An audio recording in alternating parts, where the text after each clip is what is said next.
Good morning, students. Today we shall learn about polynomials. Okay. Polynomial. What is polynomial? Polynomial क्या होता है हम इस पढ़ें. Polynomial जो होता है वो हमारा कांस्टेंट और वेरिएबल से मिलके जो हमारी इक्वेशंस बनती हैं, ठीक है ना, या जो एल्जेब्रिक एक्सप्रेशंस जो होते हैं उनको हम क्या कहते हैं, पॉलिनोमियल, है ना.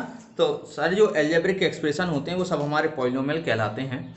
तो इस चैप्टर में, सेकंड चैप्टर में हम पॉलिनोमियल के बारे में पढ़ेंगे, ठीक है ना. तो पॉलिनोमियल सबसे पहले जो वेरिएबल होते हैं वो होते क्या है. वेरिएबल जो होते हैं पॉलिनोमियल में, तो वेरिएबल हमारे होते हैं ए से लेके जेड तक. जो भी अल्फाबेट होते हैं वो सारे वेरिएबल कहलाते हैं. और कांस्टेंट क्या होता है, कांस्टेंट होते हैं हमारे नंबर्स, ठीक है ना. कांस्टेंट क्या होते हैं, हमारे नंबर. मतलब नंबर प्लस वेरिएबल से जो बनता है, जैसे नंबर 2 हो गया और वेरिएबल हो गया x, तो ये क्या बन गया 2x. तो एक पॉलिनोमियल है, ठीक है ना, पॉलिनोमियल. अब पॉलिनोमियल के जो टाइप्स होते हैं वो कितने टाइप्स के होते हैं, ठीक है. पॉलिनोमियल आपने पढ़ा हुआ है. तो पॉलिनोमियल को हम दो तरीके से डिवाइड करते हैं. एक तो basis of terms and bases of degree, ठीक है ना. डिग्री के अकॉर्डिंग भी करते हैं उसको हम, और टर्म्स के अकॉर्डिंग भी उसको हम डिफाइन करते हैं कि पॉलिनोमियल क्या होता है, ठीक है. अब बेसिस ऑफ टर्म्स जो होती हैं, अब टर्म क्या कहलाती हैं, तो सबसे पहले टर्म ही समझ लीजिए. टर्म्स क्या होती हैं, टर्म्स जैसे मैंने यहाँ लिखा 2x² प्लस 3x प्लस 4.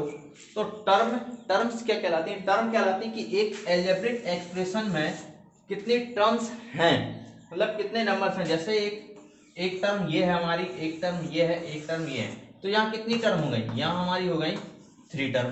कितनी टर्म हो गई, 3 टर्म, ठीक है ना. तो एक एल्जेब्रिक एक्सप्रेशन हमारी टर्म्स से मिलके ही बनता है. तो एक जो पॉलिनोमियल होता है वो हमारा बेसिस ऑफ टर्म्स भी होता है. एक होता है हमारे पावर, मतलब एक्सपोनेंट, पावर के ऊपर होता है, बेसिस ऑफ एक्सपोनेंट. तो हम स्टार्ट करते हैं पॉलिनोमियल, ठीक है. बता दिया मैंने पॉलिनोमियल क्या वेरिएबल कांस्टेंट से मिलकर बनता है. तो वेरिएबल 2 टाइप से होता है. सबसे पहले होता है हमारा, देख लीजिए, ये होता है बेसिस ऑफ टर्म. टर्म के अकॉर्डिंग क्या होता है, ठीक है. टर्म के अकॉर्डिंग हमारा जो पॉलिनोमियल है वो क्या है. फर्स्ट है हमारा मोनोमियल. मोनोमियल का मतलब जहां जो मोनो शब्द है उस मोनो वर्ड्स का मीनिंग होता है 1, मतलब 1. तो मोनोमियल जो होता है उसमें हमारी 1 टर्म होती है. कितनी टर्म होती है, 1 टर्म. मतलब केवल एक ही टर्म होगी. कितनी टर्म होगी, केवल एक ही टर्म.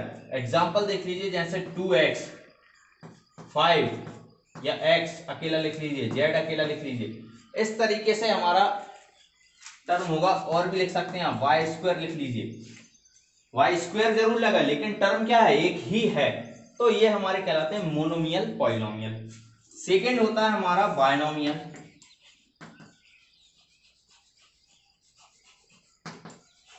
बायनोमियल में क्या होती है, 2 टर्म होती है. कितनी होती है, 2 टर्म.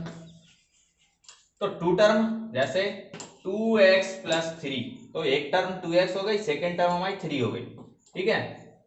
3x² प्लस y, ठीक है ना. 1 टर्म, सेकेंड टर्म. इस तरीके से हमारी 2 टर्म होती है. तो ये क्या कहलाता है, बायनोमियल.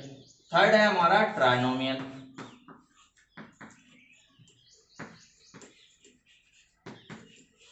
ट्राइनोमियल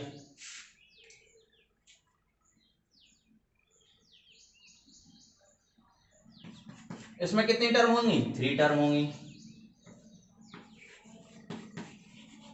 कैसे, x plus y plus z एक हो गया, x² प्लस 2x प्लस 3 ये हो गया. मतलब 1 2 3 1 2 3, यहाँ कितनी टर्म हुई, 3 टर्म होंगी.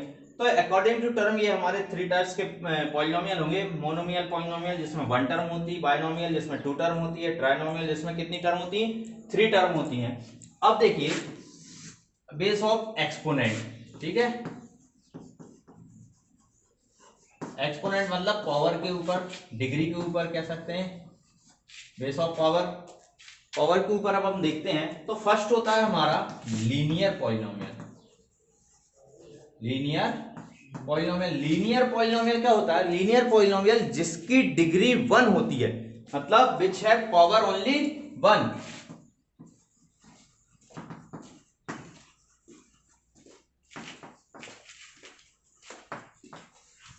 एग्जाम्पल देख लीजिए 2x + 1। तो यहाँ x की जो पावर है वो क्या है 1 है ना, x की जो पावर है वो क्या है 1 है। ऐसे यहाँ पर लिख दिया मैंने x + y, तो यहाँ इनकी पावर क्या है, इनकी पावर 1, ठीक है ना। तो जिसकी पावर 1 होगी वो कौन सा पॉलिनोमियल कहलाएगा, लीनियर पॉलिनोमियल कहलाएगा। सेकंड देखिए, सेकंड क्या होता है quadratic polynomial. Quadratic polynomial, quadratic polynomial क्या होता है, जिसकी पावर 2 हो, सही है, विच हैव पावर 2 या डिग्री 2। कैसे लिखें, x² + y, ध्यान दीजिए, तो पावर कितनी आ गई 2 आ गई, ठीक है। 3x² + 5, तो पावर कितनी आ गई 2 आ गई। तो which have degree 2 called quadratic polynomial. Third one which have cubic. Third one देखिए, दो आप देख चुके हैं कि कौन कौन से पॉलिनोमियल होते हैं। एक होता है हमारा basis of term monomial, binomial, trinomial, और तीसरा है अपना जो बेसिस ऑफ एक्सपोनेंट के अकॉर्डिंग है, तो उसमें क्या क्या होता है हमारा लीनियर, क्वाड्रेटिक एंड क्यूबिक। अब क्यूबिक पॉलिनोमियल में क्या होगा, हमारी डिग्री कितनी होगी, क्यूबिक पॉलिनोमियल में हमारी डिग्री होगी 3। कितनी होगी 3। Cubic polynomial which have power 3 या डिग्री 3। एग्जाम्पल देख लीजिए, x की पावर 3, फर्स्ट एग्जाम्पल, y3 + 4, ठीक है, y3 + 4। तो इस तरीके से अब ध्यान दीजिए, यहां पर वहां लिखा मैंने 2x + 1 जिसमें पावर 1 ही है, यहां पर भी मैंने यहाँ कुछ लिखा होगा, यहाँ नहीं लिखा मैंने 2x + 1, इधर भी हम मोनोमियल जिसमें एक 1 टर्म होती, सॉरी, है ना, तो यहाँ हम स्क्वायर डाल सकते हैं। इनको आप मिक्स नहीं करेंगे, ये ऑलरेडी जैसे ये है, ये हमारा बायनोमियल हो सकता है क्योंकि इसमें 2 टर्म है, ये होता है ना बायनोमियल 2 टर्म, तो ये हमारा बायनोमियल हो सकता है, ठीक है। लेकिन क्वाड्रेटिक, इसको कहें कि ये क्वाड्रेटिक है, तो ये क्वाड्रेटिक नहीं है, क्यों, क्योंकि इसमें पावर 2 नहीं है। ये हो सकता है क्वाड्रेटिक क्योंकि इसमें पावर 2 है, ठीक है ना। तो इस तरीके से according to exponent and according to term हम पॉलिनोमियल को समझते हैं। अब कांस्टेंट पॉलिनोमियल भी होता है। कांस्टेंट पॉलिनोमियल क्या होता है, जिसमें हम केवल नंबर से उसको शो करें। कांस्टेंट पॉलिनोमियल क्या होता है, जिसको हम केवल नंबर से शो करें, जैसे नंबर 2, तो 2 एक कांस्टेंट पॉलिनोमियल होगा, ठीक है ना, 2 क्या होगा, एक कांस्टेंट पॉलिनोमियल होगा, ओके। अब जीरोस ऑफ पॉलिनोमियल क्या होता है, तो जब हम पॉलिनोमियल, जैसे पॉलिनोमियल होता है हमारा px, तो जब हम x की कोई वैल्यू निकालते हैं तो वो कहलाता है हमारा जीरोस ऑफ पॉलिनोमियल। क्या कहलाता है, जीरोस ऑफ पॉलिनोमियल। जब हम px कोई पॉलिनोमियल दिया, उससे जब हम x की वैल्यू फाइंड करें, x की वैल्यू फाइंड करें, चाहे x की वैल्यू 1 बार आए, 2 बार आए, 3 बार आए, वो जीरोस ऑफ पॉलिनोमियल कहलाते हैं। Linear polynomial zeros of polynomial 1 होता है। क्वाड्रेटिक में 2 जीरोस निकलेंगे, और क्यूबिक में 3 जीरोस ऑफ पॉलिनोमियल निकलेंगे। जितना नंबर ऑफ पावर आपका रहेगा, डिग्री, नंबर ऑफ डिग्री आपकी जितनी रहेगी उतनी ही आपकी जीरोस ऑफ पॉलिनोमियल निकलेंगे, okay. I hope understand it. अब हम एक्सरसाइज स्टार्ट करेंगे इन नेक्स्ट वीडियो में, ठीक है ना, नेक्स्ट क्लास में आपकी एक्सरसाइज। Thank you.